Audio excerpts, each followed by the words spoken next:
สวั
สดีครับอาจารย์โอเคครับ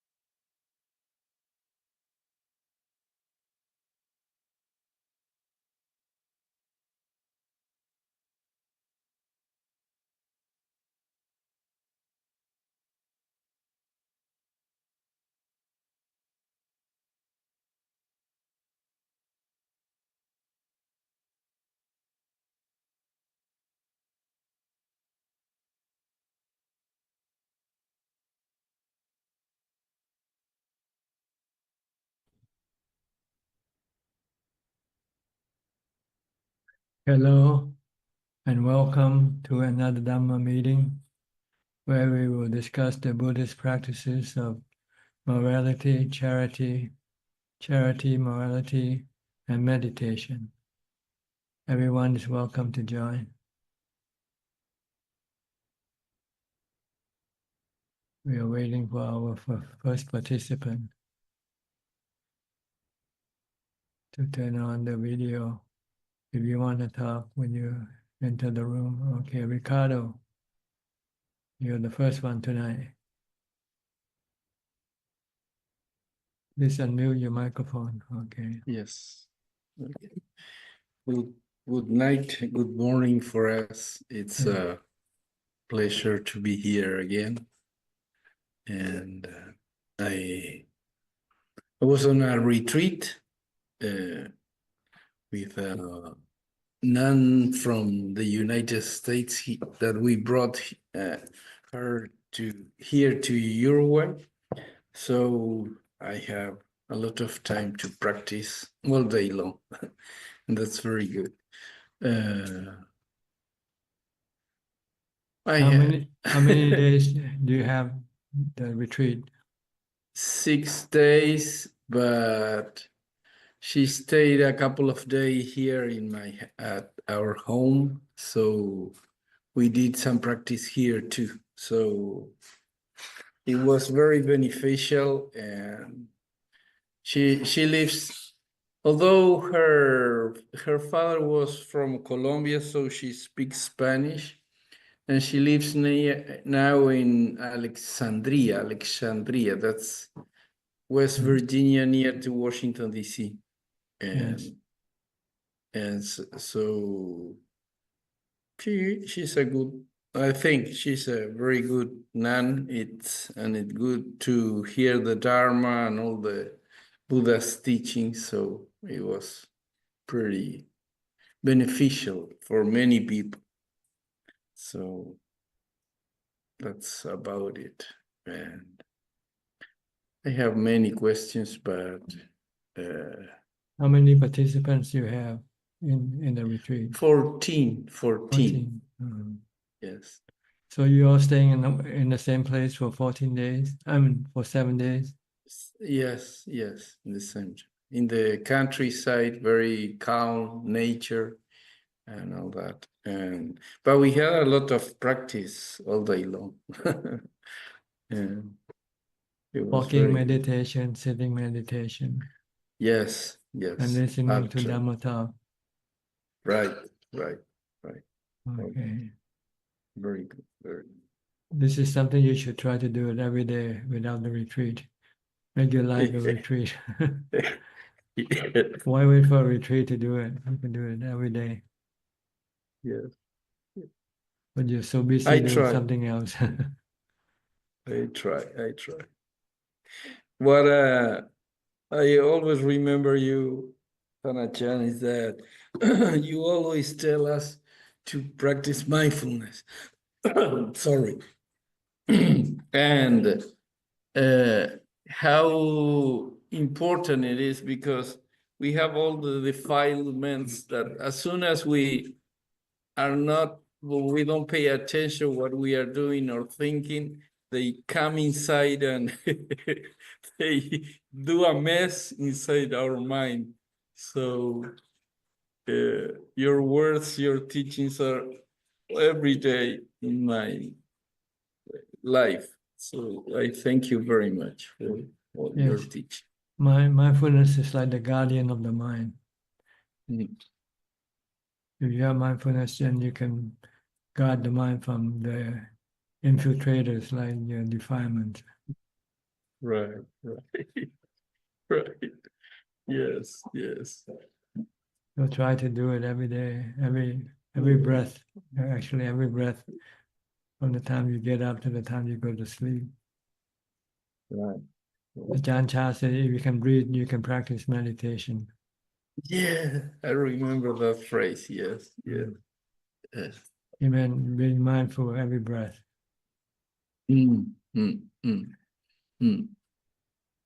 But how do we have those seeds, bad seeds, that are waiting? As soon as you get distracted, boom, they appear and make us suffer. Yeah, because your mindfulness is not strong enough to Right. it's here and it comes and go. It doesn't stay for very long. You might be able to focus on something for a few seconds and then it's gone again. Yes, true. Yeah. You just have to keep trying to maintain as much as possible mindfulness. Mm. So, And do you have any question for the night? No. Just to be very thankful, deep gratitude for all your teachings and how you lead us, our life, to, as the Buddha said, be good, don't evitate the evil, and purify our minds. So thank you, Tanacha. Okay, just try to do these 3 things and you'll be okay. Okay.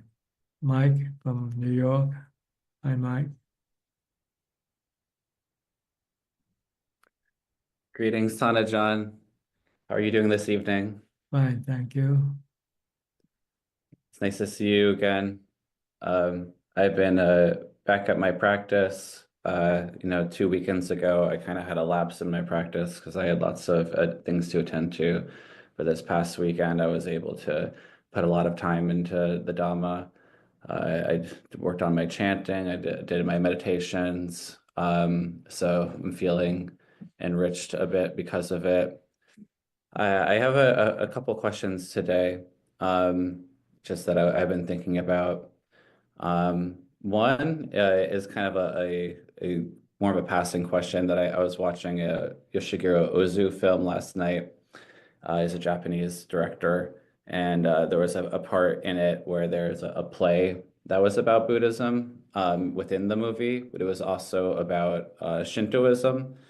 and it was talking about how the earth and the grass and the trees could become enlightened. And I was just curious in Thanajan, on obviously a very different tradition, the Thai forest tradition, but with such a connection to nature and the natural world. Do you believe that the earth is a bodhisattva, or the earth has the ability to attain enlightenment, or is that just a different belief system? Yeah, I think it's a different belief system.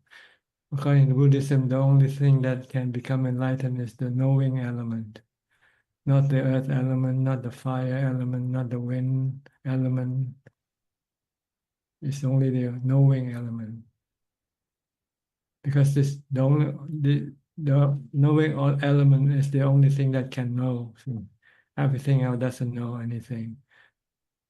The earth doesn't know, the wind doesn't know, the water doesn't know, the fire doesn't know. They don't have this capability like the knowing element. And it's the delusion that is in the knowing element that we have to get rid of in order to become enlightened. So it's all about the knowing element. But for people who don't practice or study hard enough, they just imagine, and they just, especially if you're a director or a movie, you want to make it dramatic, and so don't follow the interpretation of religion teaching, because they usually only do it for grammatical purpose, not to convey the real truth, because they themselves don't know the real truth. This is sad, but this is how people sometimes learn about religion through movies, and it's all wrong. It's not correct. So what can you do? But this is the way people are educated nowadays, through YouTube and Netflix and so forth. But to answer the question is yes, it's fantasy. It's not real.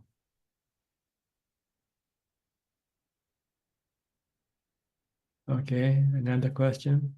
Yeah. No, I have one more question. And this question is relevant to the Thai forest tradition. And it's kind of about Sangha. It's about how to live harmoniously with the Sangha. I feel like often we're all trying to get, spread the Dhamma and live in line with the Vinaya and the precepts. But then somehow there's always tensions can arise, different people's interpretations of the Dhamma, or how they incorporate it into their lives. So I think the Buddha has some lessons about this, but I was just curious from Tanajan's perspective, advice for living harmoniously within a discordant Sangha. Well, the Buddha teaches us to practice the four Brahma Vihara: loving kindness, compassion, sympathetic joy, and equanimity. This is how we treat one another, each other. We try to be nice and kind and helpful if someone needs help, and celebrate with their success, joyful with the success. And if you come to a situation in which you can do anything for anybody, then you just have to use equanimity. Don't hurt yourself by trying to help other people when you could not help them. So this is basically the Dhamma that Buddhists should practice among themselves. Right?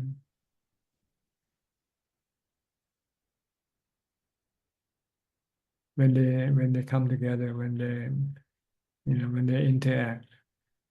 But if they're alone, then they should practice mindfulness and meditation and study the Dhamma teaching.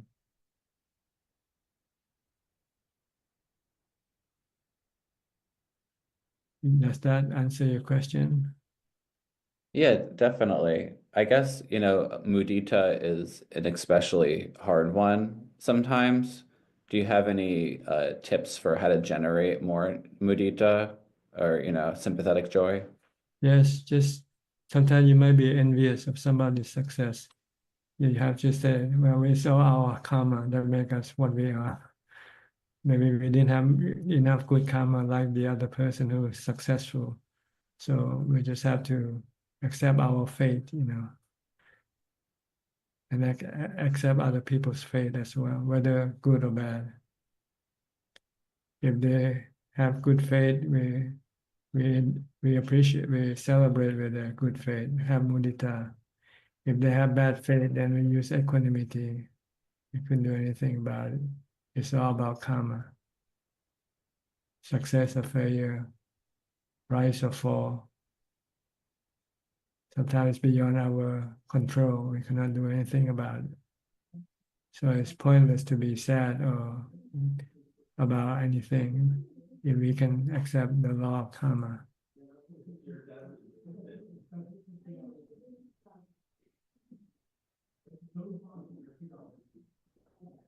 Someone tried to say one thing about you cannot make your fingers all the same size and length. Can you? You cannot make everybody equal. There are good people, there are bad people, there are successful people, and there are failed people. This is because their karma were different. This is according to the main principle belief in Buddhism. We believe in the law of karma, and it's the law of karma that makes us different, good or bad, smart or stupid. So it's our karma. But we could change. We don't have to remain what we are. We can improve ourselves. If we're not good enough, we can work harder and improve ourselves. If we're doing wrong thing, we can change. We can stop doing the wrong thing and try to do the right thing. But we cannot change the past karma. The past karma is the one that sent us here today. What we are today are caused by our past karma. But what we are tomorrow, we can change that by our action today. Then you can become a monk, for instance. Tomorrow you can become a monk.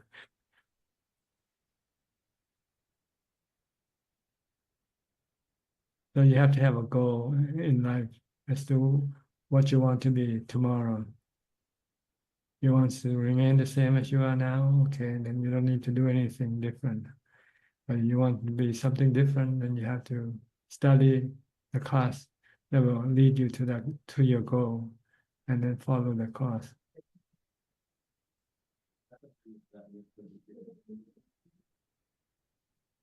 This is karma. We are doing every day. We're doing good. We are doing karma. Sometimes good, sometimes bad, sometimes neutral karma every day,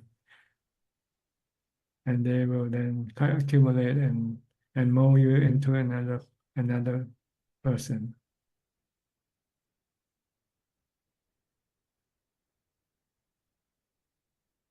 Okay. Thank So you, you want to improve yourself, follow the three karmas that the Buddha teaches. Avoid doing bad karma, do only good karma, and purify your mind. These are the three karma that we should be practicing, doing all the time. If we want to improve our life, our destiny. Okay. All right, I'll go to Professor Ken now. Hi, Professor. Good afternoon, Ajahn. Do you believe in the law of karma, or are you still doubtful? I have no doubts. You have no doubts now. Okay. It's very clear. I have no questions today, Ajahn. Just listening at the moment. Okay. Go to Alvin then from Malaysia. Namaskar, Ajahn. Ajahn, I just want to ask a question. As a lay person, because I was listening to Ajahn Suchart's biography the other day. He's saying that you can chant Buddha really fast, right? To remove thoughts from your mind. I just want to ask, as a lay person, can I practice that as well, Tanaja? Well, your circumstance might not allow you to recite Buddha for long because you have to think about other things. You have to think about your work, you have to think about your family, your financial status, and so forth. So it's difficult for laymen to practice mindfulness, to clear the mind, to stop thinking. It's easier for a monk because monk has no financial obligation, no work to do. So he's almost entirely free to stop thinking all day long. So when I sit down to meditate, right? Can I chant it really fast? Yes, it's up to you. You can It's up- chant fast or slow. It depends on how your mind is. Sometimes your mind is very agitated, so you might need to recite it faster. Or someday your mind might not be as very agitated. You might not need to chant faster. You can recite normally. Right. Or sometimes when you're inflicted with pain and you cannot pull your mind away from the pain, then you might have to recite the mantra more quickly to pull your mind away from thinking about the pain. I see. Okay. But usually I just follow my breath, the speed of my breath, to chant Buddha. Or when you're in crisis, you're somewhere and you feel very afraid, for instance, and you might need to recite the mantra faster to keep your mind away from thinking about the things that cause you to have fear. Okay, understood, Anajan. Thank you. But if your mind is normal, there's no fear, no anger or anything, then you don't need to do fast chanting. Unless it's very unduly, it keeps going, thinking about things that you want it to stop, then you might have to maybe recite faster. I don't know. You have to try, really. There's no rule to it. No fixed rule as to how fast or how slow you should recite your mantra. Just like driving on the road, sometimes you can go fast, and sometimes you have to go slow. Depends on the traffic, Yeah. I think depends. The mind also have traffic, mental traffic. Okay, so it depends on my mindfulness as well. Yeah. Okay, understood, Anajan. Thank you. You're welcome. Next, Rohini from the UK.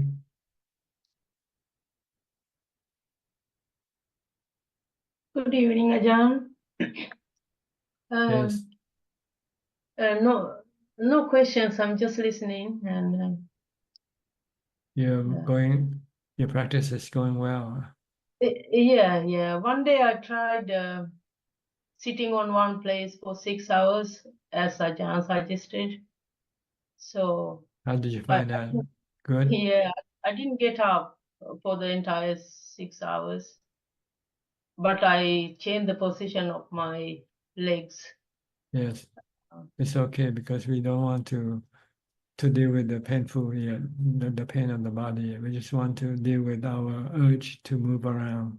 Yeah, so that really helped. So that means after that, sitting hour and a half is sitting 1 hour or hour and a half is much easier.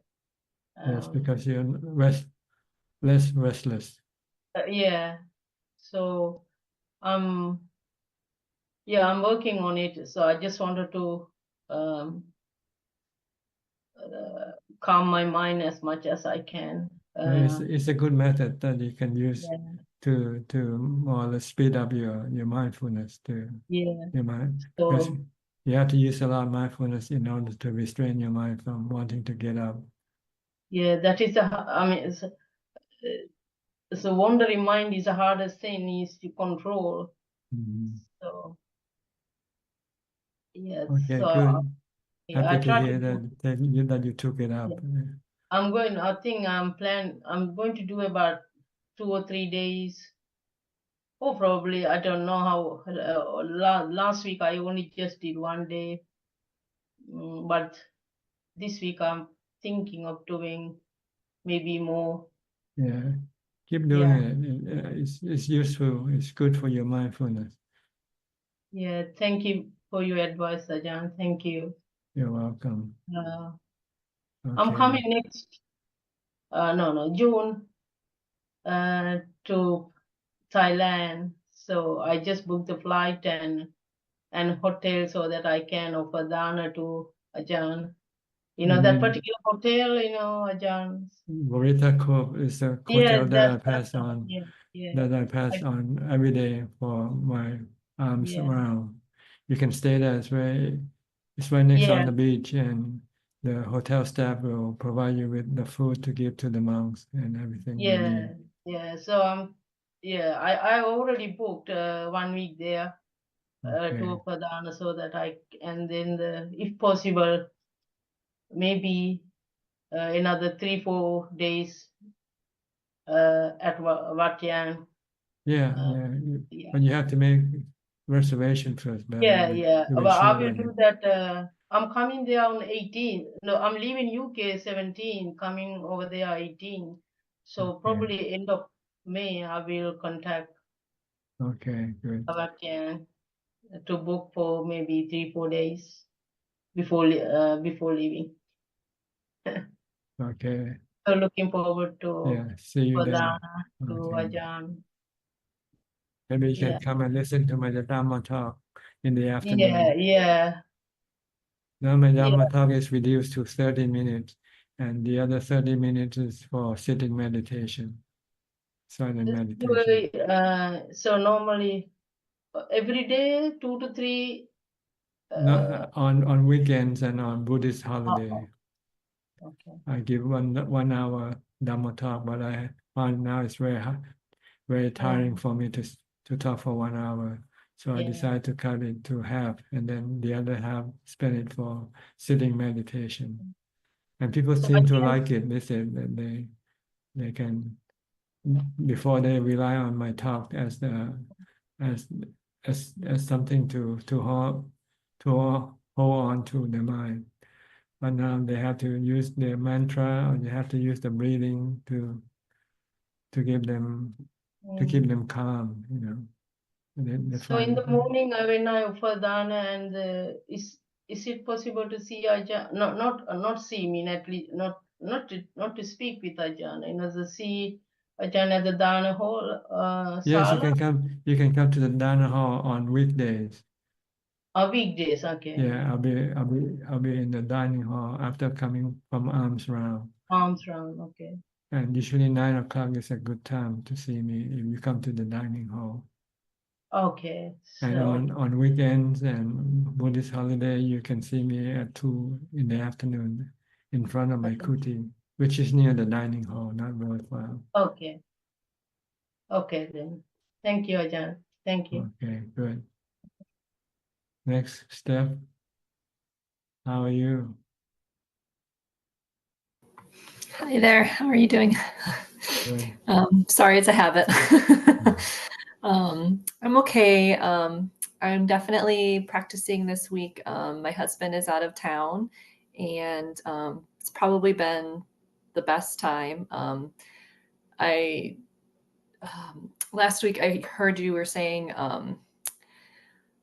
like a good day or a bad day or a neutral day, they're all the same. Don't attach, and that's kind of been my mantra for this week. Like, he's here, he's not here, it's all the same, it doesn't matter, like, just don't attach. And that's been going really good. So just wanted to share that.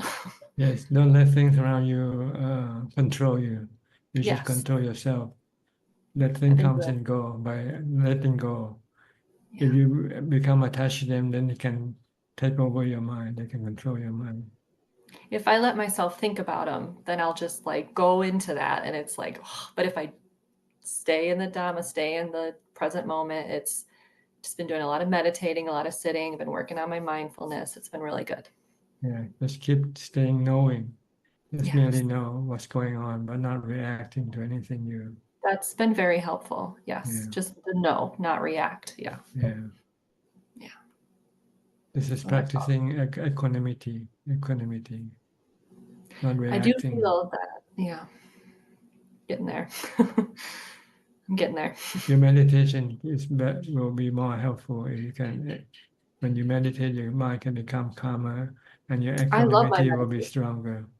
My meditation is my refuge. I feel so grateful for my meditation. So that is one positive. Yeah. Yes, that's the best thing in life, really, is to Yes. meditate. Yes. Yes. I You agree. can have happiness without having to rely on anything or anybody.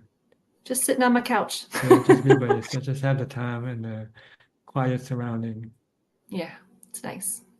So. Except don't go to sleep, though. Yes. Yes. Yes. Stay conscious. Yeah, stay alert. Yes. Yeah. Yeah. Okay. Okay, Thank you very much. good. Next, Ao So Sim from Penang.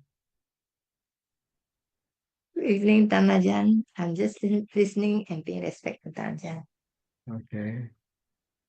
Next, Cove from California. Hi, Ajahn. No questions today, just listening.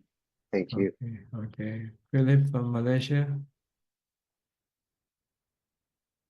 Good evening, Ajahn. Good evening, Ajahn. Don't have any questions tonight, just happy to be listening in. Okay, Gary from Singapore. No questions, Ajahn. Just happy to be listening in. Thank you. Okay, Kok Seng also from Singapore. Yeah, good evening, Prajan. Yeah, just a reflection, I think, on the past two talks. One is when Lin from Indonesia asked Prajan whether Prajan you give formal talks to the bhikkhus in Wat Yan, and you mentioned that you don't have a formal talk giving to the bhikkhus, but if they have any questions, they can ask. Can ask you. And I was reflecting that that we the lay followers here, we are very fortunate to have Prajan availing yourself every Tuesday evening to answer our questions. And for this, I'm grateful to Prajan for making yourself available. And this is despite Prajan you having some problems with your back, and you still are able to persist for 2 hours or sometimes to more than 2 hours. Yeah, so yeah, I'm grateful to Prajan for making yourself available. Thank you, Prajan. Okay, you have the question. Okay, I will try to, I have some questions in my mind, but I will try to experiment it myself tomorrow and try to find the answers to my questions. Yeah. Yes, it's good to try to find the answer first. Unless you could not find it, then you can add. But if you can find the answer, then the answer is more use will belong to you. It will be your wisdom. But if you ask somebody for the answer, then it's not your wisdom. You borrow it from other people. Okay. Okay, so try to figure out yourself. You're the one who created the question, so you should be able to find the answer. and the easiest answer is to stop asking question. And just say, forget about the question. If I cannot answer the question, then forget about it. No need to know anything really. All you need to know is how to be mindful, how to calm your mind. Yeah, that is my aim. But in the process, there's a lot of all these obstacles, all these hindrances along the way. So I need to find the answers to all these obstacles and hindrances. Yeah. Okay. Fine. All right, thank you. Yeah, thank you, Prajan. I'll go to Geg Yen So. Hi, Geg from Penang. Ajahn, no questions. Pay respect to Ajahn. Okay, thank you. To Tommy from Australia.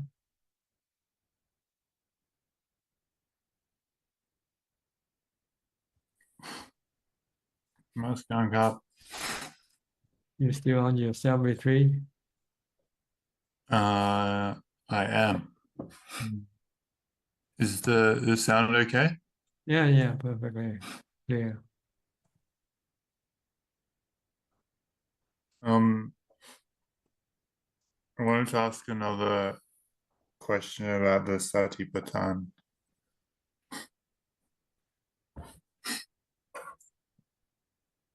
Can I ask about the Sampajana Pabang, the section about full awareness? Yeah, okay. Do you want me to read the passage? Go ahead.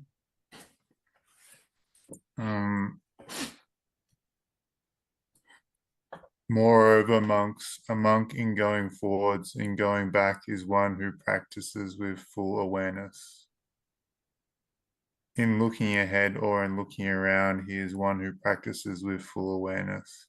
In bending or in stretching, he is one who practices with full awareness.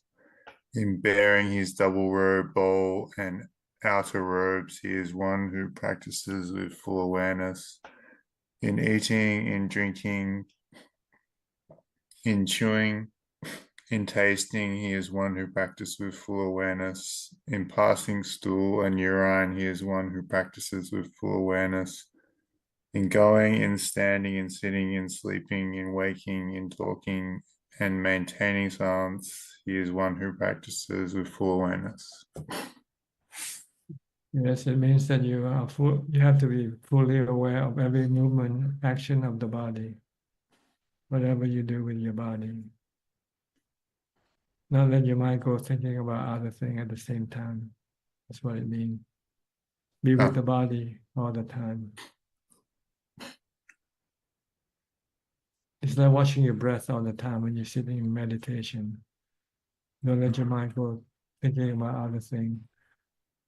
And when you're not meditating, sitting in meditation, you keep watching what your body is doing. Standing, sitting, walking, turning your head to the left, turning your head to the right. If you're eating, taking food from the bowl, putting in your mouth, chew and swallow. You have to be aware of all this action. What's the difference between sati and sati sampajanya? Sampajanya means continuous mindfulness. When you first start, your mindfulness is on and off. See? It's not continuous. So but as you increase your practice and as you become more mindful, eventually your mindfulness will be continuous without any lapse. What's the symptom of sati sampajanya? You're always on. Mindfulness is always on. With the object of your focus. Does it mean you can turn your thinking off? You won't be thinking anything because you will keep watching what you're doing. So not even letting things go, just silent. Yeah, just watching. Just keep watching. In Forest Dacener's Lungta talks about Mahasati. This is similar to Sampajanya, continuous mindfulness. We call it Mahasati as automatic mindfulness. Okay. You don't have to force it. It comes naturally. After you've been training your mind in mindfulness long enough, the mindfulness starts to operate on its own without you having to push it. Okay. I see. But when you're practicing in the four foundation mindfulness, you won't get sampachanya yet, but that's the goal you want to get there. You might be able to look at your body for a few seconds, and then the mind will go thinking about some other thing, and while you're still watching the body. So you keep running on and off, but keep running away from the body, and you have to keep pulling it back in to the body all the time.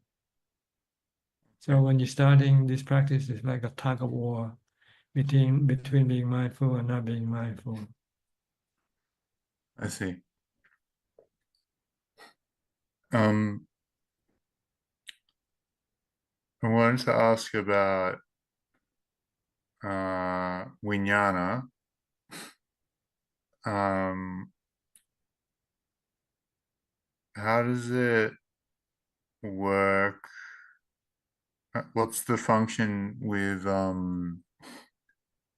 don't know what it's called, like imagination? Has nothing to do with anything. Vijnana function is to collect or receive the sensual objects from the body and send it to the mind. That's all. That's the duty. That's the function of the vijnana. So how would ear consciousness, for example, work? Well, the body is like one telephone, okay? One handphone, and the mind is another handphone. The way the two can react to each other is through vijnana. Like we use radio wave to interact with the two telephone, right? You call the person through a radio wave, and then the person reply through the radio wave. So this is the same way with the mind. The mind uses the radio wave of vijnana to connect to the eyes, ears, nose, tongue, and body to receive the sensual objects, light, form, smell, sound, and then it's sent back to the mind. Yeah. And it's a function of the sanya, what you call perception. Yeah, perception. That doing the translation, trying to figure out what the image you see, what kind of image it is, good or bad, harmful or useful to you. This is the function of perception or with sanya. And after that, then when you find that the image you see is good, then you get good feeling arising. That's vedana, good, pleasant feeling, good feeling. And once you have good feeling, then the next thing is sankhara will come in, thinking, what should I do with this good feeling? You say, okay, I want to have it more and more. So you go after this image that give you good feeling. So sankhara send a message back to the body, saying, stay with this image, don't lose this image. Okay? I see. So this is how the mind and the body communicate. The body doesn't communicate, it's the mind that communicates, that tells the body what to do.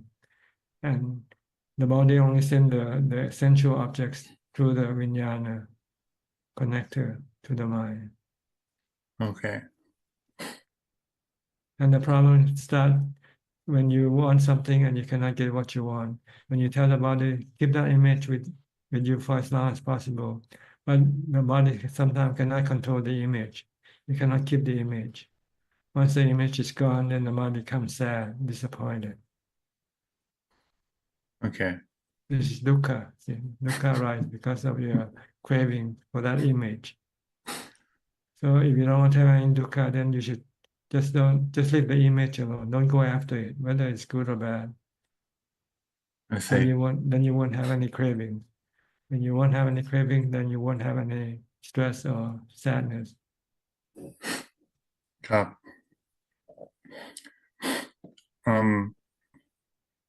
have a funny question. I had to go to the physiotherapist for my back, and she recommended me to get a massage, but the person she recommended is female. I'm wondering, is this against the 8 precepts? Well, it's not as long as you don't have sex with her, but preferably you don't have any physical contact, because by having physical contact can then start the process of having sexual arousal. So we try not to have any physical contact with the opposite sex if we keep the 8 precepts or more. So I should give this one a miss? We'll look for a male massage. Yeah. Unless Okay. you can control your reaction. If you think you can control your reaction and having no sexual desire coming up. Yeah, I don't know if I'm at that stage yet. It's better to play it safe. Okay. Okay. Look for a male one. Mhm. I had just a random question. What's the meaning of Cheon? Cheon. Yeah. Chi is male chi. It comes from the word female 8 preceptors. Yeah. Oh, it's just the name of the lady. The tale comes from there were 2 sisters, and they are both becoming Mechi. Okay, Oh. one sister is called On, and the other sister is called Jan. And then one day decided they want to go practice on the mountain, and there were 2 mountains nearby. So one choose one, and the other choose the other. So we have 2 mountains with their names on, Chi On and Chi Jan. Oh. How long ago was this? I don't know, just fables. People tell how the name of these 2 mountains come about. Chion and Chijan. They're nearby. The Chijan is the one with the huge Buddha image. That's called Chijan. Khao means mountain. Chijan means the name of the Mechi. I sound game. Yeah, and the other mountain where the monk stays is called Khao Chion, because that's where Mechion decided to stay there. I like that story. Don't take it too seriously. Don't take it too seriously. Okay. Have you ever been to Putok?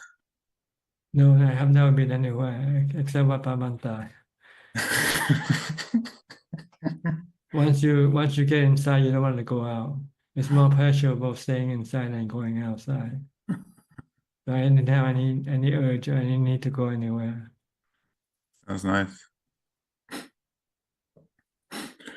Okay. I don't have any more questions. Okay, nice talking to you. Keep up the practice. I will. Thanks, Ajaan. Okay, you're welcome. Next, Celia from Peru. Haven't come in the room for a few weeks. Good evening, Prajan. I have come, but I wasn't able to join in. It's very difficult to reach to you sometimes. Well, also because I have to leave early, so that's also a little bit my fault. Prajan, I have some questions. I have one question about my meditation. I have been practicing, well, trying to practice more mindfulness during the day, and according to me, it has been going very well. Like, I'm more mindful if thoughts come. I'm pretty good in bringing them back quickly. So I would expect my meditation also to go better, but it's not happening. It's some weeks already that my meditation is going all over the place. I almost spend the whole hour like that, no? So the only thing that has changed in the last weeks is that I've started meditating at 5 a.m. because usually when I went to monasteries, it was the best time for me to meditate. But now, despite that, it's still a good time because there's less noise here and everything. I can just not settle the mind, no? So thinking about this change of timings in my practice, how much should a practitioner or one wait to see if a change in your practice is fruitful or it's skillful or not, no? Because it has already been some weeks that I've been doing this and it seems to be going nowhere, no? So I don't know if it has to do with the change I in think time. it doesn't have. I don't think the time or place really matter that much. No? What matter really is your mindfulness. So you might be delusional to think that you have improved your mindfulness, but the actual doesn't tell you that you have improved on your mindfulness. If your mindfulness have been improved, then your meditation should be going more easier. Yeah, I thought that. So it means you're not improving anything your mindfulness yet, but you need to do more mindfulness. Okay, okay, I will do that then. Yeah. Okay. But anyway, the question still remains. If somebody is doing a change in one's practice, for how long should one wait to see if it's skillful, no? Well, you can try one every day and change the time to see the difference. So you can experiment. It doesn't. It's up to you. You can remain in the same place for 3 days before you change it or whatever. It doesn't matter. So you don't have to wait for quite some time. No? Because the principal cause is your mindfulness, not the place or time. Oh, the place and time might have some effect, like if it's whether quiet or not quiet, for instance. But otherwise, it doesn't really matter. Yes, still is not that much quiet, but yeah. Okay, good. I have another question. I understand that if our vision, or at least my vision, is in this or presumably in next lives to see things as a sotapanna, I understand that a sotapanna hasn't really eradicated all sensual desires, no? So if I'm a lay person, I'm very much into the worldly life and I have so many things to do in the day, how useful, how skillful is to try to curb or eliminate some strong sensual desires that one has, no? Like, for example, addiction to food, no? Or addiction to sweets, to really concentrate in that, as opposed to concentrate in other things like mindfulness and meditation, no? That will anyway, at the end, have an effect on that, no? So does it make sense to try to focus or concentrate in working with addictions that one has in terms of sensual pleasures, or not? One should concentrate in mindfulness and meditation, no? When It's that not one one or doesn't have a it's lot of not one time. or the other. It's all. You have to do all. Oh, but if I was a monk, I would get it. No, if I Well, was ordained, I would get it. But keep the 8 precepts. The 8 precepts try so you help you to refrain your sensual addiction. But it doesn't help. I don't have dinner. Like, it's years that I don't have dinner, and Okay. still, I have been very addicted to sweets. Now, for example, I was curbing my addiction to sweets, and it went well. Like I say, 1 month, no cheesecakes, no cookies, like sweet cookies, no ice creams, no chocolates. And 1 month for April has been doing great, huh? In terms of sweets. But the problem is that I became attached to other types of food, no, like potato chips or things that I usually don't eat. But now I indulge in that, no, or even in healthy foods, no, eating more than I needed. So Well, yeah, moderation. The word is moderation. yeah, I Not haven't too been much and having not that. too little. Somewhere in between. The middle path. Ideally, that would be, but it's not working. It's bigger than me. Yeah, that's because your mindfulness is not strong enough to restrain Yes. your cravings. So you need to So do that's everything. You have to keep the 8 precepts. You have to practice mindfulness. You have to meditate. okay, that seems exactly very, very difficult, Ajahn. But remember, I'm a lay person. Like, It doesn't matter if you want to succeed. It doesn't tell you. It's the same for whether a lay person or or monk. We have to do the same thing to I achieve the understand it. same goal. To achieve the same goal. If I was alone, I mean, if I would lived alone, I would get it. But all my life, all my schedule goes around my mother. Everything in my day goes around my mother. All other things that I have to do. No? So I really don't have that much time. Well, the rule of It's thumb very is to do stressful. what you can. That's all. Do the best that I can. Yeah, do the best that you can do for now, and maybe hope to do more as you advance. Yes. You're very strict, Ajahn. Like, as a lay person, you have to do everything. It's Well, like if the very goal is ambitious. if the goal is enlightenment, you have to be. Yes. But I like that approach to the best that you can, no? Yeah. You can only do so much now, but you can improve as you move along. I hope so, Ajahn. I really hope so. Okay, I will try to do incremental, little by Yes. little. Yeah. Yes. Be patient. Yeah. Yes. Don't Okay. be over ambitious, because it can cause you to become disappointed and then cause you to become frustrated also. Yes, I see that. I see that sometimes. Okay. Many Okay. thanks, Ajahn. You're Thank you. welcome. Be well. Thank you. Next, Samanji from Sri Lanka. Samanji, can you hear me?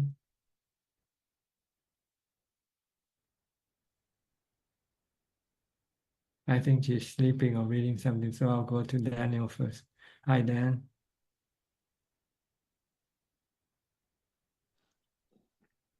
Hello. Hi, how are you? I'm doing really well. Thank you very much. I just want to say thank you for our last meeting and encouraging me to get rid of much of the activities. And I've been pretty diligent about that, cut out all entertainment, replace it with meditation and mindfulness. And it's been very helpful. I don't have any questions, but I think I really needed to hear the strictness of the path and what's required. So thank you very much. Okay, you're welcome. I hope you put in more effort and advance in your practice. Yes, it's several meditations a day, longer. They're getting deeper. They're getting better. Yeah. I do find that the night meditation is more difficult than the morning. Morning seems to be more peaceful. I'm on my feet all day, so at night it's my body is hurting a little bit. So, but it's going well. Okay, good. I'm assimilating. Thank All you. right. Just keep up the practice. Yes, yes. Okay. Next, Samanji. Hi, Samanji. Can you hear me? Yes. Good evening, Ajahn. Yes, go ahead. I see. Can hear you. Yeah, I have 3 questions, Ajahn. Now, these days in my country, there's a display of the sacred tooth relic of the Buddha at Sri Dalada Maligawa, and thousands of people flock to, at the moment, they go to Kandy to just get a glimpse of the sacred tooth relic. I just want to know, has the Buddha ever mentioned that, does just viewing the sacred tooth relic of the Buddha give us any merit, or has Buddha ever mentioned of the benefits or the significance of paying homage to his or Arahant's relics? Well, the purpose is really to reinforce our faith in the Buddha and the Arahant, that they are real, they're not fantasy. That's all. Okay. So that you don't have to be doubtful whether the Buddha actually existed or not, whether the Arahant existed or not. They did, and this is their remains. And the remain is in a way special because they don't break down into what you call into dust. The element, the relic is like a piece of rock, a piece of stone that doesn't break down like other piece of bones. And it only happened to a Buddha or Arahant that have this type of relics. Okay, Ajahn. And also, I have read that the Buddha had mentioned that Buddhists or whoever follows him should at least once in their lifetime should see the place where a Buddha is born, the place where Buddha got enlightenment, and the place where the Buddha entered parinirvana. Where has the Buddha mentioned like that?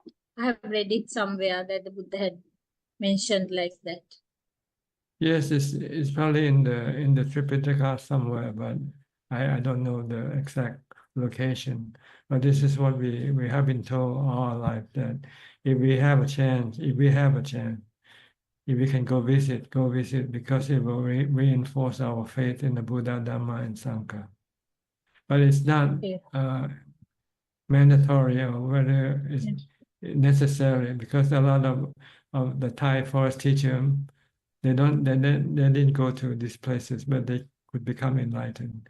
Once their belief is strong enough to push them into the practice, then they really don't need to go to these places.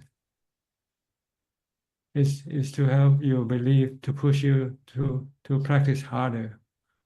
That's all. Okay, thanks. If you're already practicing hard, then you don't need to go to these places. Okay. If you're still doubtful whether this is true or not, then maybe going to these places can eradicate your doubt. Okay, Thanajan. Would you recommend me some Buddhist, Dhamma books for me to read to enhance my knowledge of Dhamma? Well, the major suttas, like I mentioned before, the first discourse called the Dhammacakkappavattana Sutta, the four foundation of mindfulness, Mangala Sutta. These are the sutta that can instill more faith in you. And if you can find the life of the Buddha, study the life of the Buddha. We can read the translations only because we don't know Pali. Either English or Sinhalese translations. It's the same. The translations are quite accurate. So you know the story, how the Buddha was born and how he developed and how he eventually became a monk and became enlightened. This kind of story can inspire your practice. Okay, Thanajan, my last question is, in garbage bins, we see millions of worms. Is there any possibility that a human being to be born as a worm in his or her next life? Yes, if you did bad karma, one day you might become born as an animal, some type of animal. Okay. But worms just appear on the earth, no? How come all of a sudden they may be born in millions? So still a human being can be born as a worm. Sure, because there are millions of humans. The mind didn't die with the body. So once the body dies, the mind might have to become worms, might become fishes, might become anything if they did something, if they did bad karma. Okay, Thanajan. That's all I have for today. Nice talking to you, Thanajan. Okay, you're welcome. By the way, do you, when you do transcription, do you do it manually? I mean, like you listen to the talk and then, or do you have some, when you do transcription of this talk, usually when you discourses? I mean, like this question that you asked me and the answers. Sorry? Sometimes, do you transcribe it by yourself or you use some kind of tool? When I do my newspaper article? Yeah, like transcription of this talk that you, how do you do it? When I do the newspaper interview, I transcribe them. I just listen to, yes. No, not, I just listen to them actually. I see. Yes. Word to word, and I then transcribe it. Because Google now have this Chrome extension, which it will automatically transcribe for you. No, I don't use them, Thanajan. You don't know how to use them. It's so easy. Okay, yeah. Because then I can listen to the Dhammatalk once again. So for this your Zoom session, I don't use those AI trans. I just use it manually. Yeah. I mean, you can do it afterwards, not during live. As long as it's I on do YouTube. It afterwards. If it's on YouTube, then you just use this transcription. Just turn on the YouTube and they will translate for you, transcribe all the talk into text right away. Okay, Dhammatalk. Yeah. Just search for Scriptsy. It's called Scriptsy, extension, from extension. It's very useful. I just heard about it today, so I just thought I'll let you know if some of you use doing some transcription. Yeah. If it's very long, I use them. If not, if it's a Dhammatalk, I usually listen and then just write it down. This is almost instant. You just turn on the YouTube and then it's automatically Okay. transcribed the whole thing. Then you can just read the text without having to listen to the Dhammatalk. video.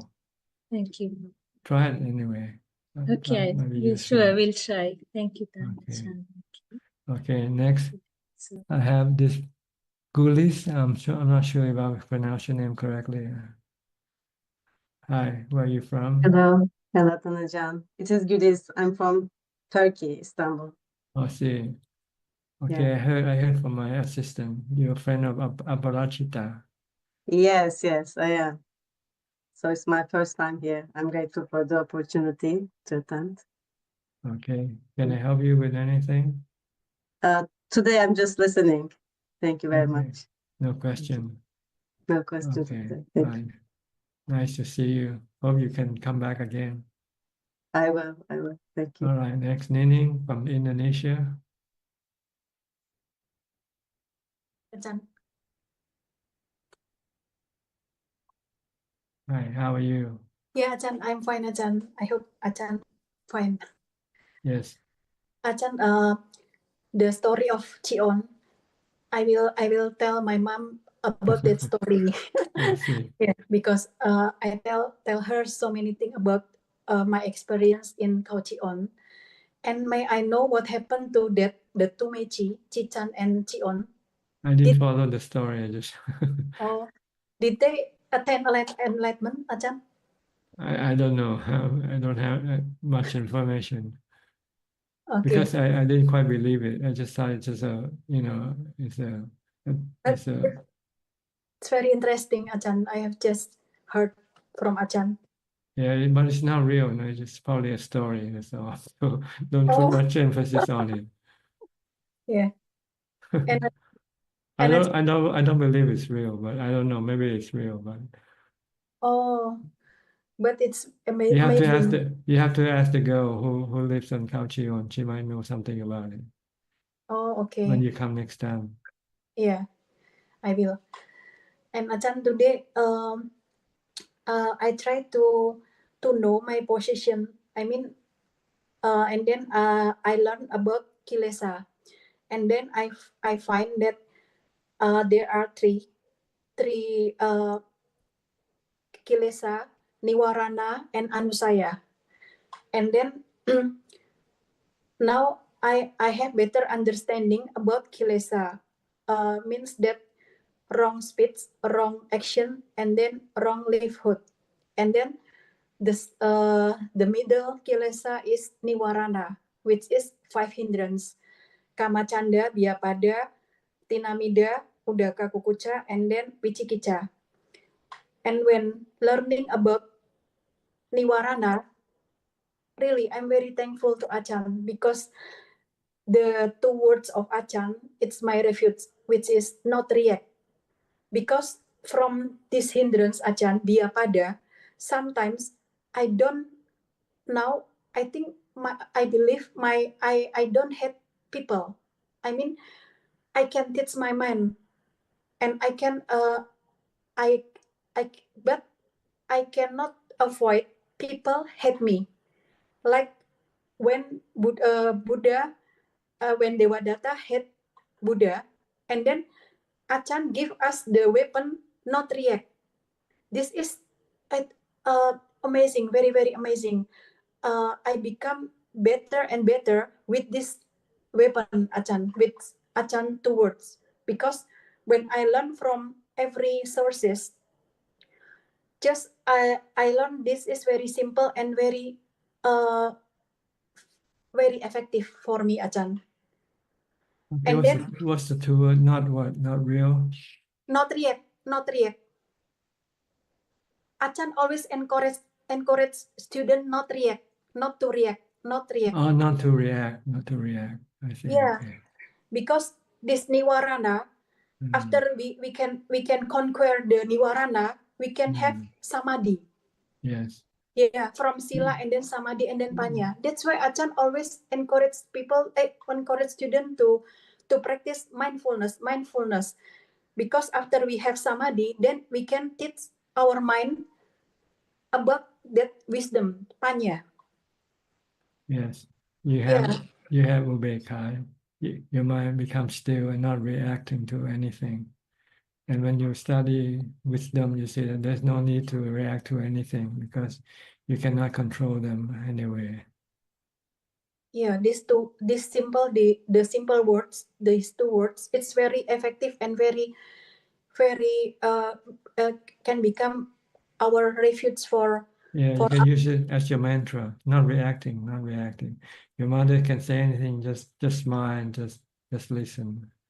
Yeah, regarding to my mother, I have no problem because I mean I can do everything for her. So everything she do to me, yeah, I can just let it go. Or even your own body, if your body starts to get sick, you don't have to react either. You just stay calm and just accept the sickness of your body, and you won't have any suffering. Yeah, but if about the teeth, yeah, Ajahn, about the pain, if the teeth and then we get pain and then we scream, is it? Does it mean that? If you scream, then you are reacting. Oh, You don't scream. You just merely know that the body is painful, but you don't react to the painful feeling. You don't wish it to go away, because if you wish it to go away, you're creating more suffering for your mind. Yeah, as we know that the pain in the teeth is very painful, Ajahn. Just accepting it, painful. So what? Just accept it. You cannot do anything about it either. Can you? Can you just tell the pain to go away? So at the time we recite Buddha or Yeah. If you react, then you should use Buddha to stop your reaction. See? If we don't react, so we just keep calm. If you don't have any suffering, then you don't have to do anything. Okay, If you have Ajahn. suffering, it means you still have reaction to the pain. So you want to stop the reaction by using Buddha. Before I think that screaming is normal for painful. Yes, it's defilements. It's normal for defilement to react that way. Well, when people without defilement like the Buddha, they don't scream. Oh yeah. Not even cry, the Buddha, not. No, they just being not reacting. That's all. Just merely knowing, but no reaction. No wish for the pain to go away. The pain is there, but not reacting. Not reacting to the pain. Not wishing the pain to go away. And then there will be no suffering in the mind. Then how to have that equanimity for accepting that very painful feeling, Ajahn? By practicing, every time you have painful feeling, just teach your body, teach your mind not to react. Oh. Keep your mind to become still. So you have to expose yourself to painful feelings in order to be able to train your mind not to react. Because this one about it, I usually react. About every pain, I don't react, but for it, usually after the doctor do something, sometimes I scream, Ajahn. It's instantly. It means you don't have enough mindfulness to stop your reaction. Yeah, I So have you should recite Buddha when the pain starts to become more painful. When you think you start to scream, then you say Buddha. Anatta, the pain is anatta. You cannot stop it. You cannot control it. Just let it be. Buddha. Anatta. Okay, I will, Ajahn. I will learn. I will be a better person every day. Okay. Okay. All Okay, right. thank You're welcome. you. Next, Belinda from Singapore.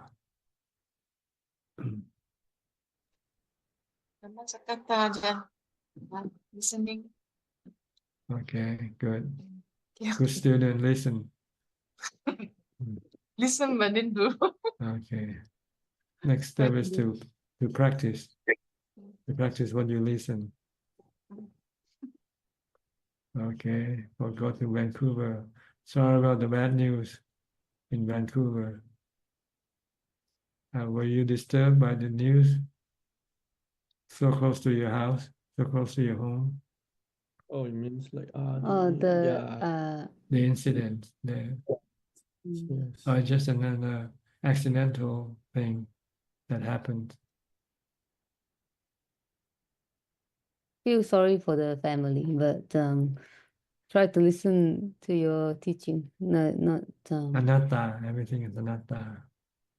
I just the anicca and also our election is also the same. Like listen to your teaching. It's like it's anicca. Whoever is elected is the same, right? I just Yeah, you still pay your taxes. Yeah. Pay your bills. You still get sick and die. No, don't change. This thing don't change, regardless who come or go. Yeah. Still still have to pay taxes. Still have to, yeah. We'll be getting sick and die. Nobody can change this thing. Yeah, you're right. But sometimes I guess like sometimes people that blame other people like for somebody's death. Because they're ignorant of the law of karma. I think. If you understand the law of karma, you don't blame anybody. It's the karma that you blame karma. You blame your cravings for sending you to rebirth, to reborn. Without any cravings, then you won't be reborn, and you won't have any problem once there's no birth, no aging, no sickness, no death, no incidents like what we hear on the news every day. So stop birth, stop rebirth. This is the way to protest. This is the right way to protest.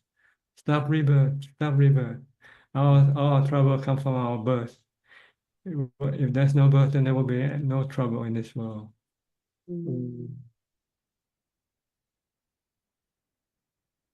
So in order to stop rebirth, everybody has to become a monk.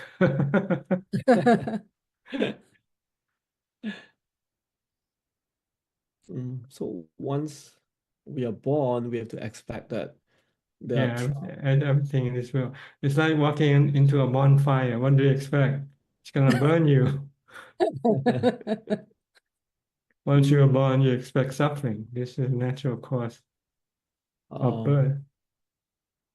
The Buddha said birth is suffering, aging is suffering, sickness is suffering, death is suffering, separation from the one you love is suffering, facing the things you don't like is suffering. This all happened because of birth, right? And the cause of birth are your cravings for sensual pleasures. When you say the truth like that, Ajahn, it's like it's so simple, so simple. But it's so calming and powerful, and also so compassionate. When you say it, it's so compassionate too, and it's like you don't have to blame people. You don't get to get angry anymore. You don't, because it's our own fault. We're going to the bonfire. Yeah, we walk into the bonfire. We walk into this earth, this world. This world is the world of suffering. It's not the world of happiness. Happiness are just a small portion of it, but the major portion are suffering. Mm. Yeah, it's so soothing when you say that. It's the truth. So nice to hear. Yeah. Just keep practicing to stop your cravings, and you won't have any rebirth. And when you have no craving, there will be no suffering. When you're still alive, you won't have any craving for not getting old, getting sick, or die. So you won't be affected by the body's aging, sickness, or death. Mm. So practice the Noble Eightfold Path, or Dana, Sila, Pavana.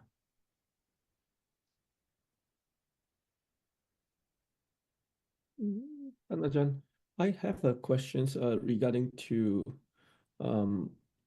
vijnana. Like my send vijnana to connect to the body, right? To That's right. retrieve sensual information. And afterwards, what is Sanya doing? Like Sanya is the one trying to analyze what the image that you receive from the body. When you see an image, you have to find out who is this, what is this, right? And that's the work of Sanya, trying to find the answer. Memory. Sometimes you might have these images in the back of your mind already. So you say, oh, this is sweet, this is Czech, I met them before. See. But if I haven't met you before, they say it's a blank. It's just a human being. That's all.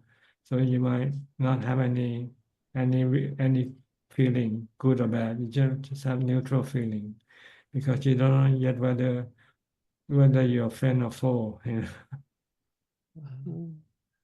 But if you remember, this guy used to hurt me. When you see him again, you have bad feeling right away. Oh. Because your sanya tells you that this person is bad for you. Then you have bad feeling arising in your mind. Then when you have bad feeling, you want to get rid of this bad feeling. So how do you get rid of this bad feeling? You have to get rid of the image, the person that you see. So you tell the body, get rid of this person or run away from this person. That's sankhara. Your thought tells your body what to do.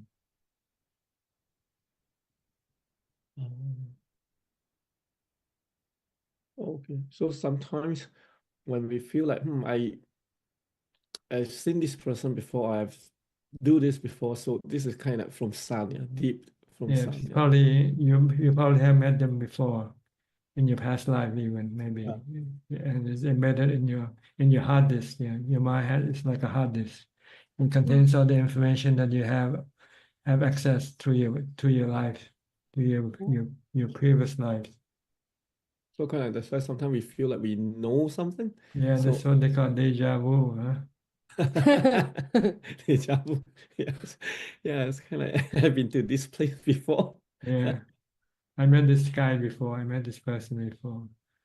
How do you sometimes like a person even you don't know who he is or she is, or hate someone just by merely looking at that person?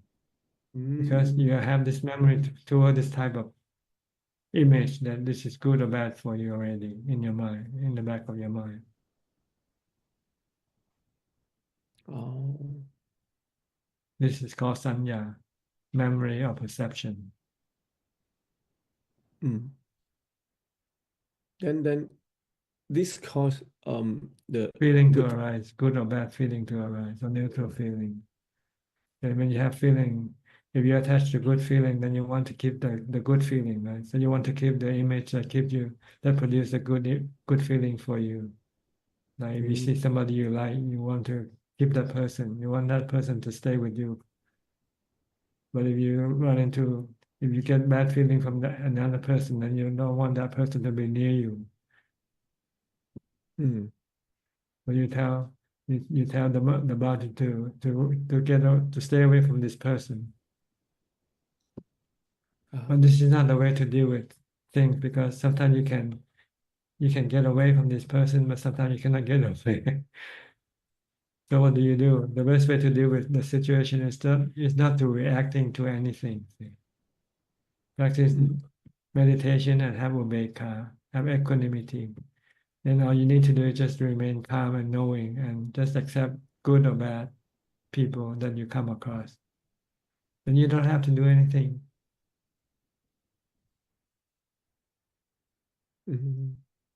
But we haven't been taught these techniques unless we come across the teaching of the Buddha. The Buddha said the best way to deal with everything is to remain non-reacting. Whether they give you good feeling or bad feeling or neutral feeling, just don't react. Because you cannot control them or you cannot get rid of them sometimes, even if you wanted to. So it's better just to learn to live with them by not reacting. When you're not reacting, your mind will not have, and will have no suffering.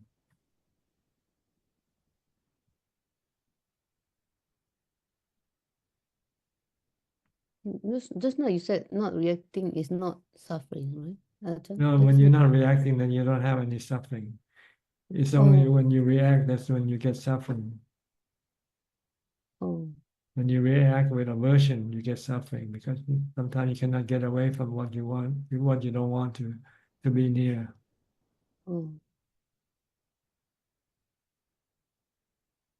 Not to be react, like meaning like we do Just no emotion, just know.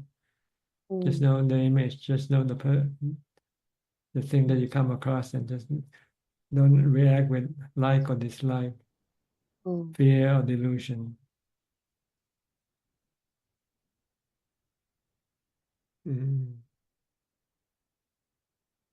So like if somebody blame us like something that we didn't do, but we didn't defend ourselves, is also not, it's okay, right? Like we don't have to say anything. If you want to protect your mind, yes, but you might not be able to protect your integrity in the eyes of other people. So it depends on what you want to protect.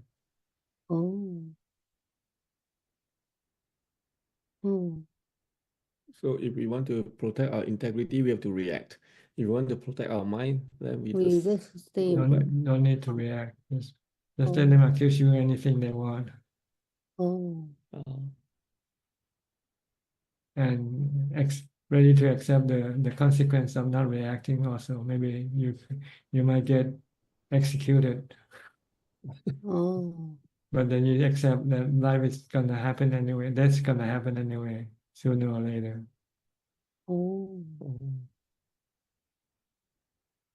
That's So it's not easy to be a noble disciple. yeah, but it's very wow, that's a lot of wisdom.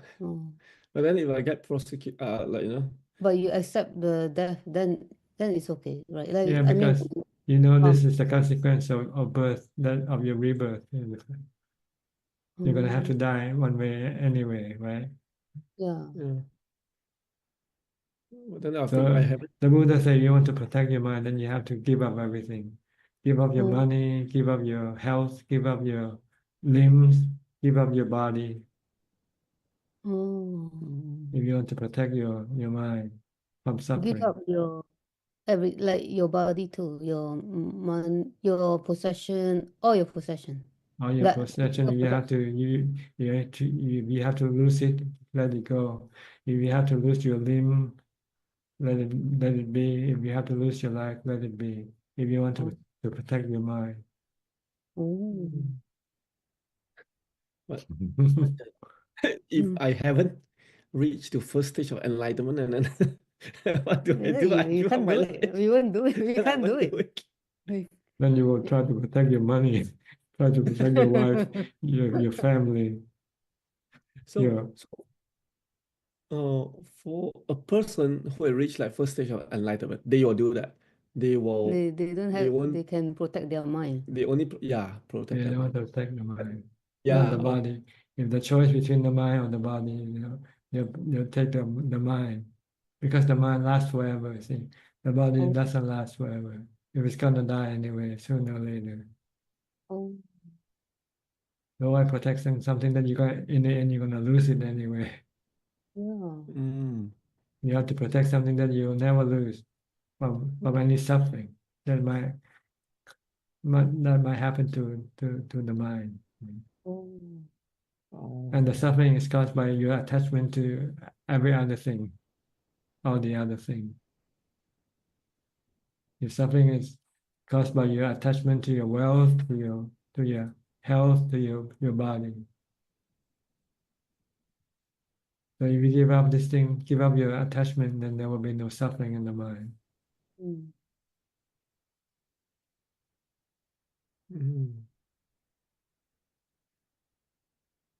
Okay, what do you want? Your mind or your body? Mine. Mind. Mind.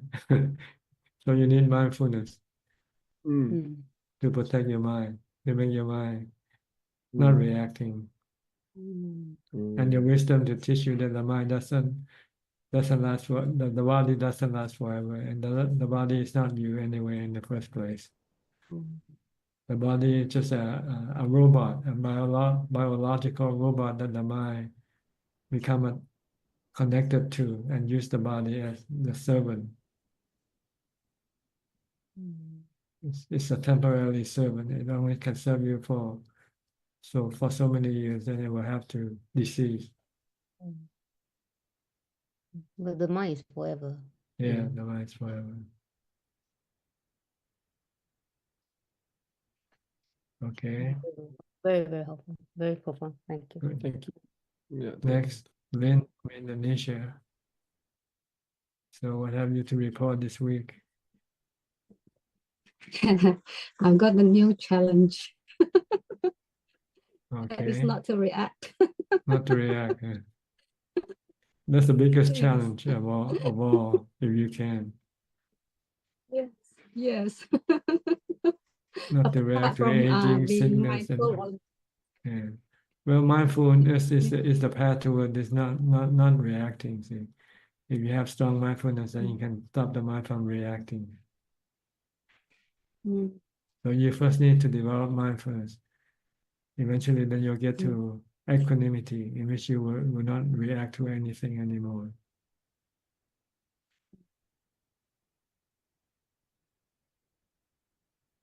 Yes. This is the goal of our practice is to reach this point. This is what we call enlightenment. We see that nothing in this world is worth saving or dying for, or only thing that's worth saving is the mind. But we don't understand the mind, we don't see the mind, we don't meditate, we don't get to know the mind. Once we get to know the mind and how important it is to protect it, then you're willing to give up everything to protect your mind. This is wisdom, because everything is anicca, everything is temporary, everything are like soap bubble, They come and go. They don't last forever, but the mind lasts forever. So you want to protect the mind to remain non-reacting so it doesn't have any suffering forever.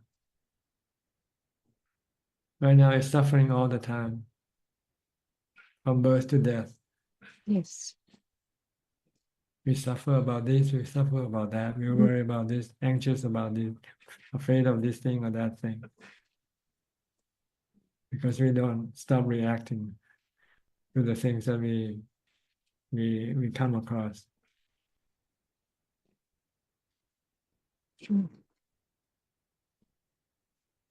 Okay, what did you do last week? I practice. Anything unusual? Anything? As usual, I meditate every day. I spend about 3 hours a day, and on the weekend, especially on Sunday, I'll be like doing 1 day mindfulness. So I don't do any work. I just practice from the morning until evening. So if I get my mind get agitated, sometimes I will listen to Dhamma talks or read the books. Have you tried the 6-hour challenge yet? Remain in one spot. Yeah, I have. Yeah, I am constantly practicing with that kind of habit. It helps. It's very useful. Curb your restlessness. Curb your restlessness. Yeah, that's true. Because throughout the week, the mind is very busy. So it makes the mind very agitated and very all over the place. Like it's hard to settle down and be mindful. Yes. Okay. So, Any question this week? No, actually, just would like to pay respect to you, Ajahn. Talking to you is always very enlightening. Thank you so much. Thank you. Okay, enjoy your company. Next, we'll go to Diana from Canada. Are you happy with your new government? Oh, I didn't hear the news yet. Oh, you didn't hear it yet.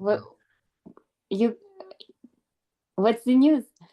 I won't tell you. You have to find out yourself. This is not a newsroom. Yes, no, this is morning here, so I'm just focusing on our Zoom conversation here. Okay, good. And then after lunch, I have like a landlord meeting, and then after I find out. I have to go and see the news, right? I didn't see that yet. It won't change anything. You still have to pay your taxes. You still have to pay your bills. You still get sick and die. So really doesn't matter so much who runs the government. It's the same old story.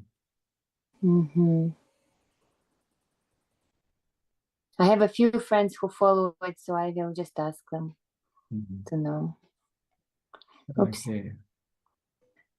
So you have any question tonight? Yes, I was feeling moved by some of the talk you were discussing. But first I wanted to just talk about I spoke with my mother and I asked if she would like some advice or help, and she said no. And I accepted it without an issue, and then we moved on with our relating. So Yes, you have done your part. yeah. Offer help, assistance. If she doesn't need it, then there's no need to do anything else. Yes. Yes. So about the mindfulness, I wanted to follow up, considering with my mother also, because yesterday I was feeling a little bit like when I was noticing this week more that I wasn't mindful. Is that still mindful? If I'm noticing that I'm not equanimous, that like I'm not having enough mindfulness, like I'm feeling irritable, and I see myself, feel myself reacting. Yes, it's brief mindfulness. It's brief mindfulness, but it's not enough. It's not enough. You have to want to make it continuous mindfulness. So, if I'm noticing it, it's not helpful. Well, then in a few seconds later, you forget and you start to become not mindful again. Yes, I was noticing that I was feeling reacting, but I couldn't change that in the moment. Like I was kind of just, it happens towards the end of the day. Yeah, your mindfulness is not strong enough. Okay. So does that mean I wasn't mindful throughout the day? That's what I'm trying to figure out. Oh, definitely. It's not easy to be mindful all day long, continuously. Okay, because I thought I was, but now I have to rethink it. That means I wasn't. Okay. Yes, about this, when I dwell myself about karma and sankhara and what exactly I have control over and what exactly I am swayed with, like I find my mind swaying, like I'm not having a center, not having a clear understanding, like this is what I'm having control over. Because I was this past week I fell I was like sidetracked, and I was aware I was being sidetracked by sensations, and I tried to stay equanimous, and then I witnessed that, oh well, it didn't have the benefit that the mind thought it would have. So then it was easier to return to the center. But I'm just wondering, like, in that moment where that swaying happened, like, could I have done something to, like, not be swayed? Does it make sense? Like, was it just karmic? Was it just a sankara that I actually have no control over because it's like a rolling sankara? Or like, where's that point where I can say that, like, no, I can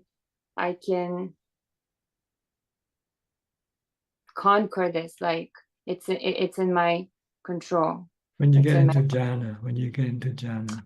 Oh, okay. When the mind becomes still, then you say, oh, now I can control the mind. I can Oh stop my it. gosh, that's far away. Yeah. It's a long way. If you still live as a mother, a single mother, it's almost impossible for you to get to jhana.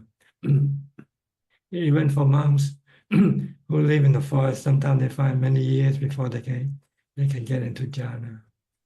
So don't be what you call hopeless. It's not easy. It's not easy.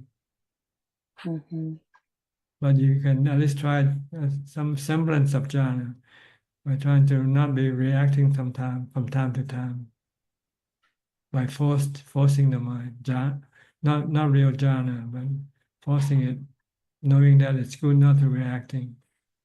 Repeat, please. Using wisdom to teach your mind not to react. Using but you have to wisdom. force it. It's not natural. Yeah. How to do it? Well, just like when you get angry and you say, I should have reacting to that person. Then you can stop your anger and say, okay, let the person do whatever he or she wants to do.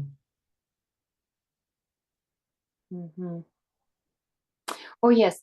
So this brings me to this work question. I was able to make the peaceful decision and go, and it was interesting because instead of running away and wanting to push away this work situation, I just made a different choice, and I communicate to the work about my different choice, and the workplace didn't decide to let me go.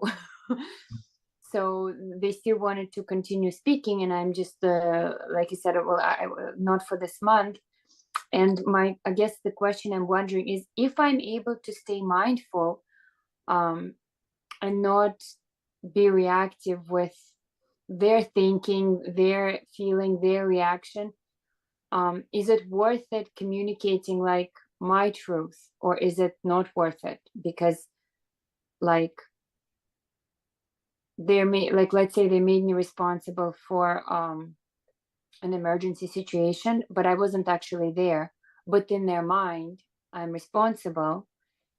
And like if they would like to continue speak about it, like is it okay to, like if I'm able to stay mindful, is it worth it to like to keep the precept of staying truthful and just humanly say that I don't, like without getting worked up, like I don't see how I was responsible in this situation because I wasn't actually in the situation.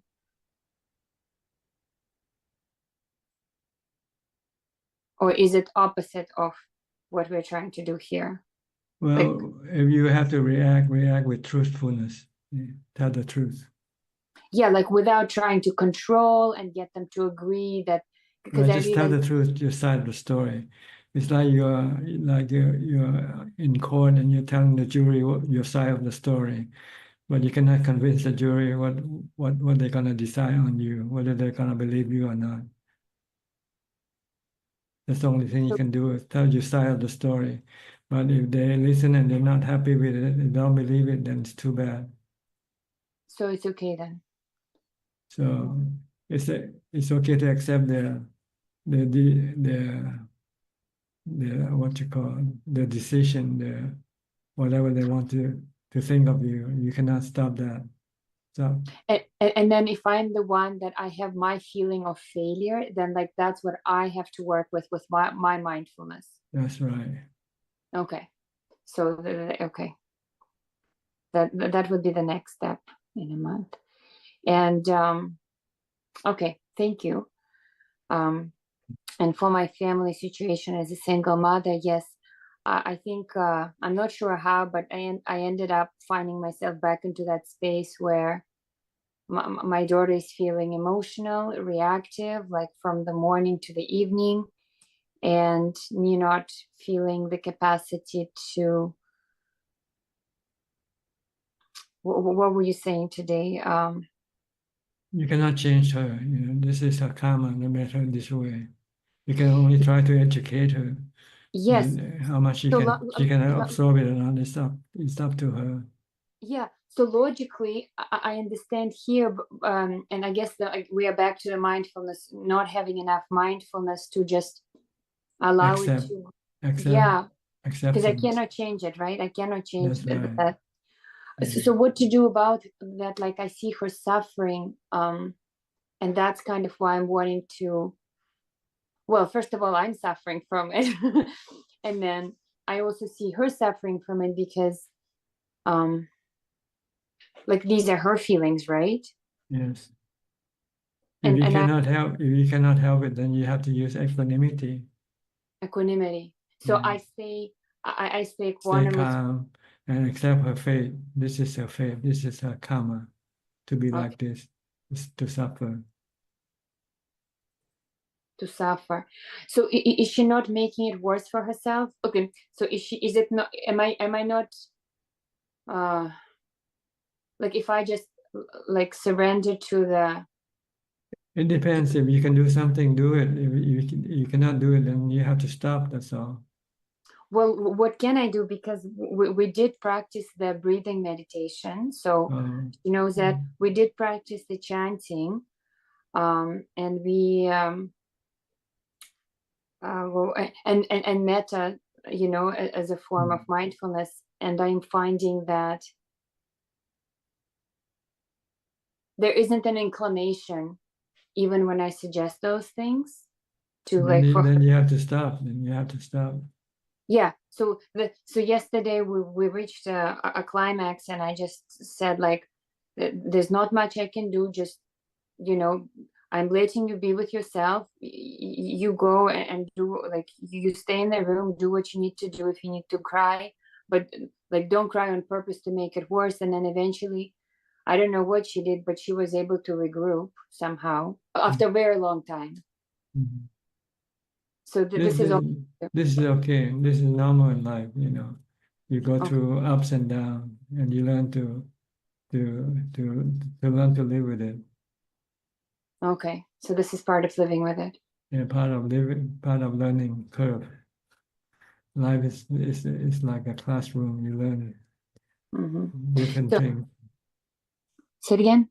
You learn different things as you go through life. So then I'm coming back to mindfulness. The moment I find myself in aversion towards her unhappiness in one way or the other, this is where I don't have the mindfulness. Yeah, then you have to recite Bhutto, Bhutto, Bhutto to stop your reaction to her situation. Okay, that's challenging. Just accepting instead of trying to reacting, just accepting. If you cannot do anything, if you can do something, then do it. Okay, Ajaan, one more thing about metta. I was reading some of your answers about metta, and I was just trying to apply to myself. So, like, let's say there's some people that I know I don't have equanimity with, and I carry some resentment. I find that when I practice metta beforehand, when I'm with them, it's easier for me to kind of, when I see them, to kind of like I have the little brick to fall back on. But let's say if I haven't done it, then it's very tricky for me to not feeling the pain. Yes, it's like a play. Sometimes you have to practice before you go on stage, right? Yeah, is that okay? Yeah. Yeah, so you try to practice before you go meet the person. Okay. But then when you meet the person, then you know how to play the game correctly. Mm-hmm. So my question is, there were a few people from last year, and with some of them I was able to reach that place of like, when I think of them, I don't feel any resentment. But one person is still like, I saw something online, and like that situation came up, and like it was such a little thing, but it still kind of upset me. So we are back to mindfulness. Well, it just means you're not ready to accept that person yet for what they are, what he is. You still have a version, or you have some preconceived notion of that person, how Yes. that person should be. Yes, like because I feel they wronged me, right? So you have to forgive them. Yes. So I was working on it for a year, and then suddenly I saw the image, and all of a sudden the forgiveness wasn't there. Something I can do to make it happen? Not much. You just have to try it out yourself and find out. Okay. Talking about it doesn't give you the right answer. You have to actually do it. Yeah, I've been trying. Okay, okay. I'll reflect more on that. Like, I'm just wondering, like, if it's a lack of mindfulness that that my mind is clinging on to the. Mindfulness and also wisdom. Sometimes back to wisdom. Okay. Sometimes you're still delusional. You still think you can change or control that person. You don't see them as being anatta, like being the weather. Okay. So difficult, huh? To see everything as anatta. The Buddha say everything is anatta. You, me, and everybody is anatta. So don't try to control. Let them be. Yeah, the mind goes blind in like in those little moments, like little glitches here and there, and then. Okay. Yeah, this is helpful. Okay, good. Is that all? Yeah. Tonight? Okay. Let me see who else is in the room or not. Well, that's all. I think we can go to the question from email now. Juke. กราบนมัสการท่านอาจารย์ค่ะ We have 5 questions this evening, and we have one question from the assistant Gmail. It's from Charles. How long would it take to achieve 4th jhana if we have total free time to dedicate to it? It depends on how strong your mindfulness is, how continuous your mindfulness is. If you have strong, continuous mindfulness, 5 minutes, you can get into jhana. But if your mindfulness is not that strong, it might take 5 years or 50 years, who knows? And how long would it take to achieve stream entry in the same scenario? Well, first you have to achieve jhana first, and then you have to achieve the wisdom of seeing the body not being yourself, seeing the body as being the 4 elements, as a natural phenomena that you cannot control, that you cannot stop it from getting old, getting sick, or die. Then you have to accept and let go of your attachment to the body. You're not the body, you're the mind, you're the user of the body. The next questions are from Facebook, and the first question is from Marsha from Ohio. Could you give more details on how the knowing element becomes enlightened? By learning the 3 characteristics of existence, that everything in this world is just anicca, they're temporary. They don't give you permanent happiness. And when they decease or when they disappear, they can cause you sadness and suffering. So if you don't want to have any suffering, then you don't try to rely on them to give you happiness. That's all. So you give up everything, not relying on anything to make you happy.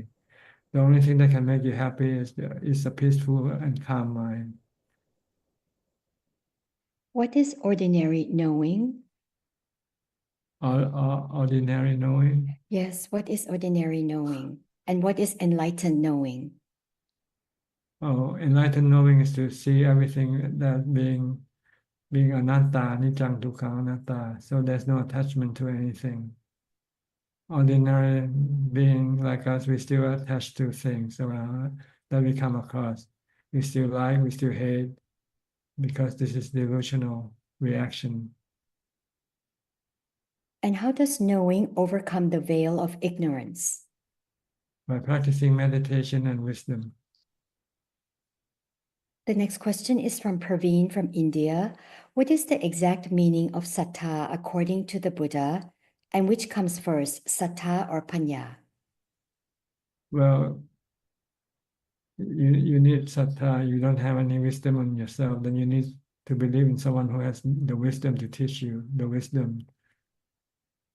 So like, if you don't have wisdom to see that everything is anicca, dukkha, anatta, or have the wisdom to see that you're not the body, you're just a knowing element, then you need to believe in someone else who know this thing, like the Buddha and his noble disciple. They will teach you that you are not the mind, you're not the body, you are the mind, you're a knowing element that just get connected to the body temporarily. And one day this body will be separated from you. This you need to know from somebody who already have the wisdom. So you have to believe in these people in order for you to learn from them. The next question is from Lee Tekwa. Some temples offer Buddha statues for adoption. We donate an amount of money to the temple to adopt a statue, and our name will be put on the statue.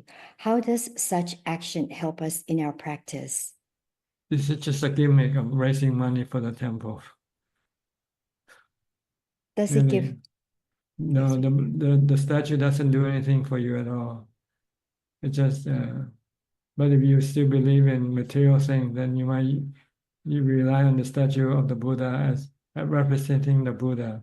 So every time you see the statue, it reminds you of his teaching. That's all. Does it give us merits and blessings? Just to remind you that you should do more, make merit and stop doing bad karma, and purify your mind. And the last question is from Metta Vandana. In the Rahula Sutta, the Buddha said, "Be like earth, Rahula. Earth doesn't discriminate against anyone. But earth doesn't have a mind. How would the earth discriminate anyway? Can you please explain?" Well, it's just a simile. It's just a comparison. That you should make the mind like the earth.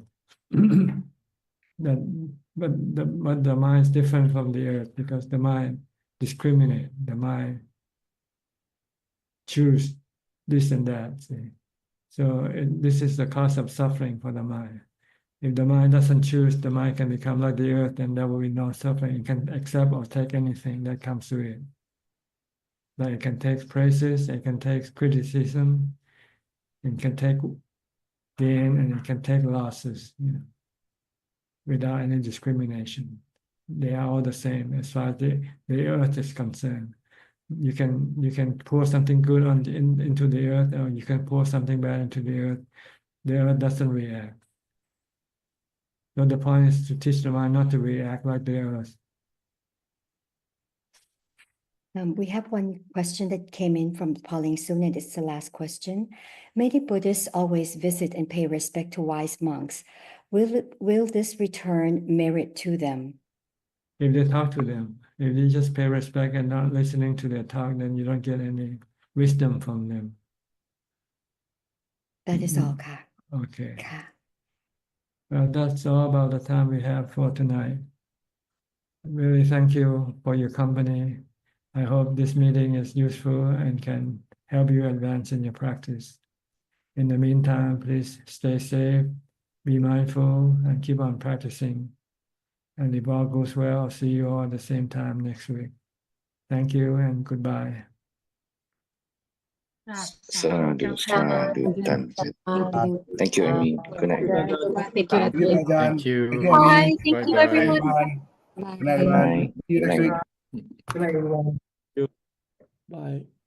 you ท่านอาจารย์ไทย thank you ขอบคุณครับ สวัสดีครับ thank สวัสดี you ค่ะ สวัสดีค่ะ